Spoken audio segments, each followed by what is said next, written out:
The impetus that makes you fly is our great human possession. Everybody has it. It is the feeling of being linked with the roots of power, but one soon becomes afraid of this feeling. That is why most people shed their wings and prefer to walk and obey the law.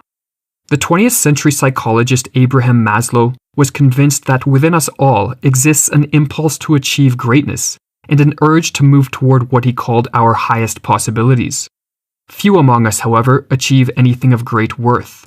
While there are various reasons for this, one of them, according to Maslow, is simply that we fear our greatness more than we desire it.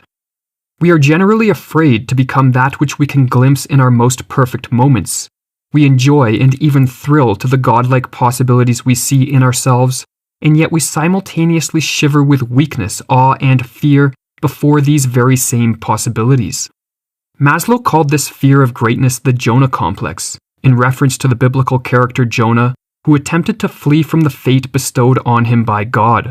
In this video, we'll investigate the psychology behind this fear and examine how we can overcome it. In his book Art and Artist, Otto Rank argued that human beings are driven by two fundamental fears, a fear of death and a fear of life. The fear of death, according to Rank, is not merely a fear of our physical extinction. We also fear a type of psychological death which occurs when we conform so fully with societal norms that we lose our individuality. This fear, according to Rank, motivates us to differentiate ourselves by actualizing the potentials which make us unique. It drives us to exist in the Latin sense of the word, that is, to step out, stand forth, emerge, appear. Standing out too much, however, can stimulate feelings of loneliness and isolation. The more we individuate, the more we lose the comforting protection of the crowd, and it is this fear of standing alone which Rank characterized as the fear of life. This fear, Rank argued, drives us to re-establish a greater connection with society via conformity and to reject much of what makes us unique. The life of each person alternates between the impulse to individuate driven by the fear of death and the impulse to conform driven by the fear of life. Between these two fear possibilities, he wrote, the individual is thrown back and forth all his life. For most of us, the fear of life predominates over the fear of death. We are more afraid of standing out, of daring to be different, than we are of relinquishing our individuality. This analysis of Rank's suggests that at its root our fear of greatness is a fear of life, a fear of standing alone and of separating ourselves from the masses.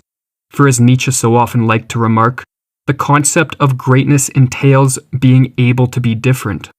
But a fear of life is not the only thing inhibiting us from actualizing our potential. Colin Wilson, one of the most prolific authors of the 20th century, suggested that an insignificance neurosis permeates modern society, acting as an additional barrier to the cultivation of one's greatness. Wilson observed that much of 20th century thought was dominated by what he called the unheroic hypothesis, which he defined as the sense of defeat or disaster or futility that seems to underlie so much modern writing. In answering the age-old question, is man more akin to a god or a worm, he thought the modern age instilled in the individual a belief that we are much closer to the worm, thus helping explain the average individual's tendency to accept a life far below their potential. Abraham Maslow, a friend of Colin Wilson's, came to very similar conclusions.